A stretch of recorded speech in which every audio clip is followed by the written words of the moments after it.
Hi all, അസ്സലാമലൈക്കും. Welcome back to Silnas kitchen. ഇന്നത്തെ recipe ഒരു അടിപൊളി വെറൈറ്റി ടേസ്റ്റി ആയിട്ടുള്ള ഒരു ഡ്രിങ്കിന്റെ റെസിപ്പിയാണ്. ഭയങ്കര സിമ്പിളാണ് തയ്യാറാക്കി എടുക്കാനായിട്ട്. ഒരു തവണ ഇതുപോലെ ഒന്ന് ട്രൈ ചെയ്ത് നോക്കിയാൽ പിന്നെ നമുക്ക് വീണ്ടും വീണ്ടും ഇതേപോലെ തന്നെ ചെയ്ത് കുടിക്കാൻ വേണ്ടി തോന്നും. അത്രയും രുചിയുള്ളൊരു ഡ്രിങ്കാണ്.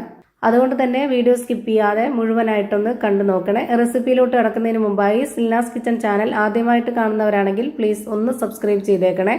ഒപ്പം തന്നെ ഈ വീഡിയോസ് നിങ്ങൾക്ക് ഇഷ്ടപ്പെടുകയാണെങ്കിൽ ഒരു ലൈക്ക് ചെയ്ത് ഷെയർ ചെയ്ത് സപ്പോർട്ട് ചെയ്യാനും മറക്കരുത്. ഇനി നമുക്ക് ഇതെങ്ങനെയാണ് തയ്യാറാക്കുന്നതെന്ന് നോക്കാം.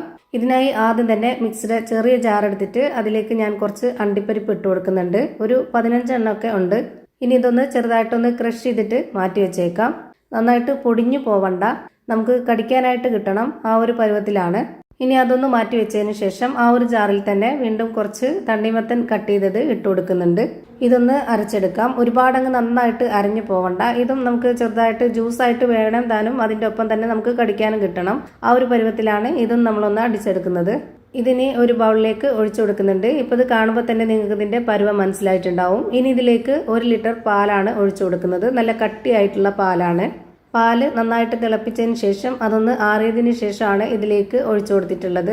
ഇനി ഇതിലേക്ക് മധുരത്തിന് ആവശ്യമായിട്ടുള്ള പഞ്ചസാര ഇട്ട് കൊടുക്കാം. ഓരോരുത്തർക്കും എത്രയാണോ വേണ്ടത് അതിനനുസരിച്ചുള്ള മധുരം ചേർത്ത് കൊടുക്കാം. ഇനി ഇതിലേക്കൊരു 1/4 സ്പൂൺ അളവിൽ വാനില എസൻസ് ഒഴിച്ചു കൊടുക്കാം. പിന്നെ വേണ്ടത് പഴം കട്ട് ചെയ്തതാണ് ഞാൻ ഇതിലേക്ക് ഇട്ട് കൊടുക്കുന്നത്. റോബസ്റ്റ് പഴവും അതുപോലെ തന്നെ നേന്ത്രപ്പഴവും രണ്ടും കൂടെ മിക്സ് ആക്കിയിട്ട് ചെറുതായിട്ട് കട്ട് ചെയ്ത് ഇതിലേക്ക് ഇട്ട് കൊടുത്തിട്ടുണ്ട്. ഇതിലേക്ക് ആദ്യം ഒന്ന് ക്രഷ് ചെയ്ത് വെച്ചിരുന്ന ആ ഒരു അണ്ടിപ്പരിപ്പ് ഇട്ട് കൊടുക്കാം. ഇനി ഇതിലേക്ക് ഓരോരുത്തർക്കും ഇഷ്ടത്തിനനുസരിച്ച് ഫ്രൂട്ട്സ് എന്തൊക്കെ ആഡ് ചെയ്യണമെന്നുള്ളത് അതൊക്കെ ഓരോരുത്തരുടെ ഇഷ്ടമാണ്. അതിനനുസരിച്ച് നമുക്ക് ഇട്ട് കൊടുക്കാവുന്നതാണ്. ഞാനിവിടെ സിമ്പിൾ ആയിട്ടുള്ള ഒരു ഡ്രിങ്കാണ് തയ്യാറാക്കി എടുക്കുന്നത്. അതുകൊണ്ട് തന്നെ നമുക്ക് വീട്ടിൽ സ്ഥിരമായിട്ടുള്ള ഒന്നാണ് ഞാൻ ആഡ് ചെയ്ത് കൊടുത്തിട്ടുള്ളത്.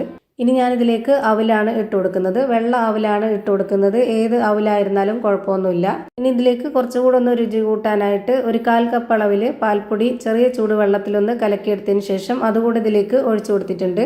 ഇപ്പം നമ്മുടെ അടിപൊളി ടേസ്റ്റി ആയിട്ടുള്ള വെറൈറ്റി ആയിട്ടുള്ളൊരു ഡ്രിങ്ക് റെഡിയായി കിട്ടി. ഇത് ഒരു ഗ്ലാസ് കുടിച്ചാൽ തന്നെ നമ്മുടെ വിശപ്പും ദാഹവും ഒക്കെ മാറിക്കിട്ടും. അപ്പോൾ ഇത്രയേ ഉള്ളൂ ഇന്നത്തെ വീഡിയോ ഇഷ്ടമായാൽ ലൈക്ക് ചെയ്യാനും കമൻറ്റ് ചെയ്യാനും ഷെയർ ചെയ്യാനും മറക്കരുത്. അതുപോലെ തന്നെ ഞാനിടുന്ന പുതിയ പുതിയ വീഡിയോസ് നോട്ടിഫിക്കേഷനായിട്ട് കിട്ടുന്നതിന് വേണ്ടി സബ്സ്ക്രൈബ് ചെയ്ത് ബെല്ലൈക്കൺ അമർത്തി അതിൽ ഓൾ എന്ന ഓപ്ഷൻ എനേബിൾ ചെയ്ത് കൊടുക്കാനും മറക്കരുത്. പുതിയൊരു വീഡിയോയുമായി വീണ്ടും വരും. Thank you for watching.